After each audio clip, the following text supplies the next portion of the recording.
Mustang. Now this is one of the more special Mustangs I'd say I had as far as like rarity.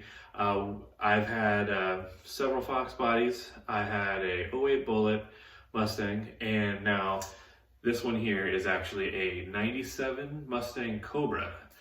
Yeah, those Cobra badges and that bumper on the back are real, not just put on this. This actually is the Cobra.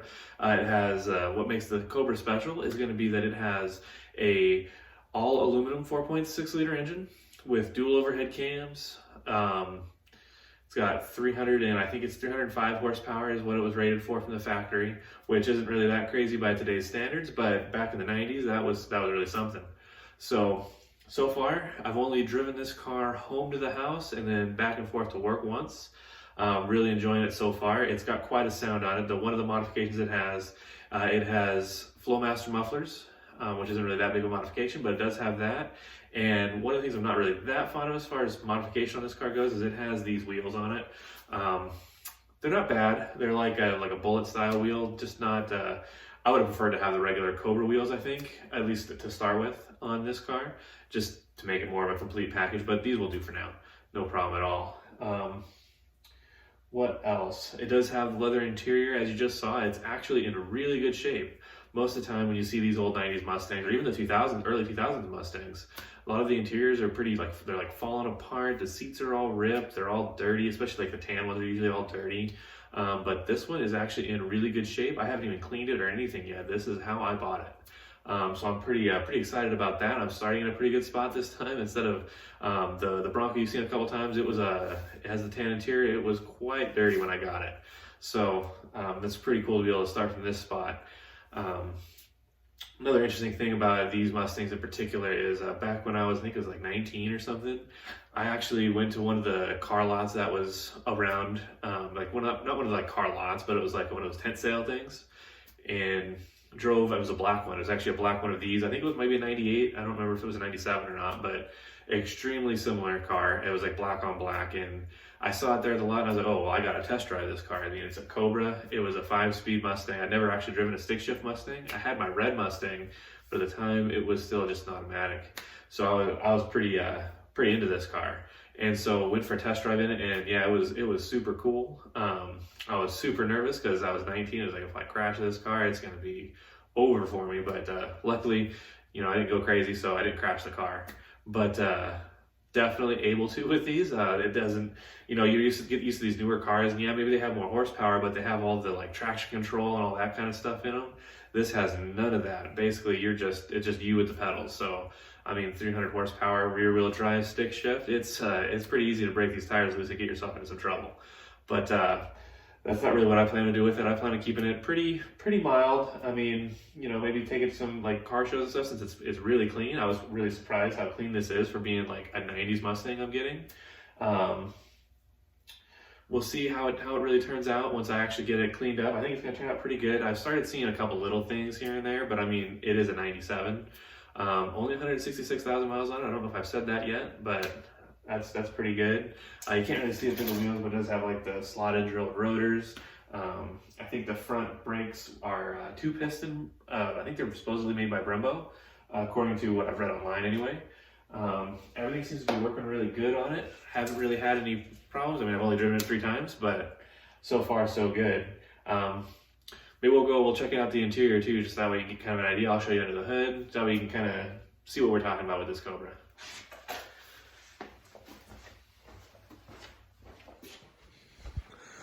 All right, let's check out inside this thing. Now, you can see, I mean, there's some like cracks in the seat and stuff, but really not too bad. Super clean seats. That's pretty cool. We got, back seat also super clean. There's a couple parts he left in here for us if we need them. There's like a fuel filter there. Apparently he was kind of just doing some maintenance and stuff on this car. Let's see. One of the things you'll notice, it does say Cobra here on the wheel. That's one of the things that are different about it. I do believe these white gauge faces, I think that's one of the things that's unique to a Cobra.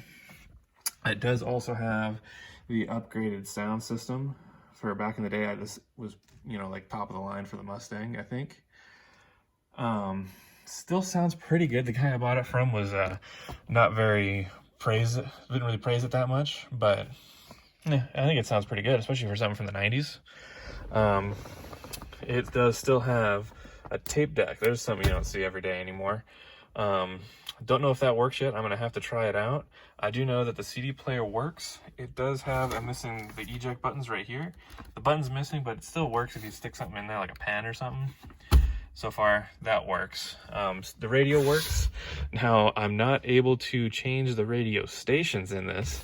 The seek buttons don't seem to work. You can turn it on. You can kind of fiddle around with the presets. Most of them work. I think 5 didn't change for some reason. But I don't know if it's something in the buttons, if it's something in the head unit. I'm not really sure what's wrong with it. But CD player works. That's good enough for now. I'll get out some old mix CDs I'd made before. That'll be good for a while.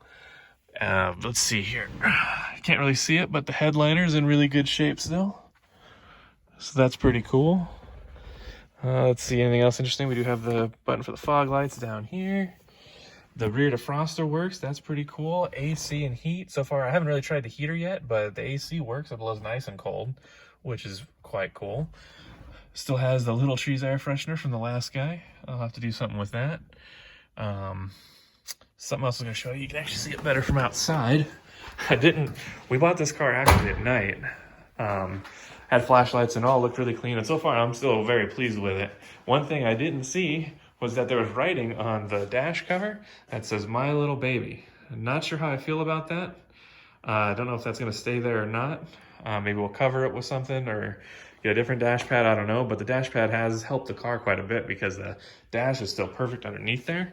Kind of look under here. Yeah, I can't. It's all stuck down. I'm not really going to do it right now. But the dash is still like perfect underneath there. But let's open this hood. Show you under there.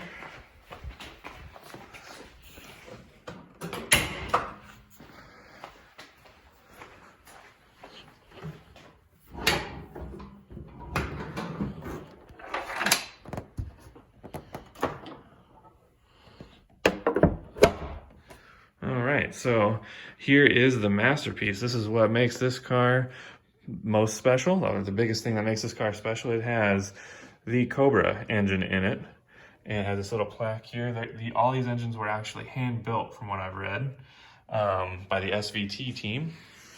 Another thing that was pretty cool. This one seems to be in really good shape. I mean, everything's really clean. Again, I haven't cleaned it or anything. This is just how I got it.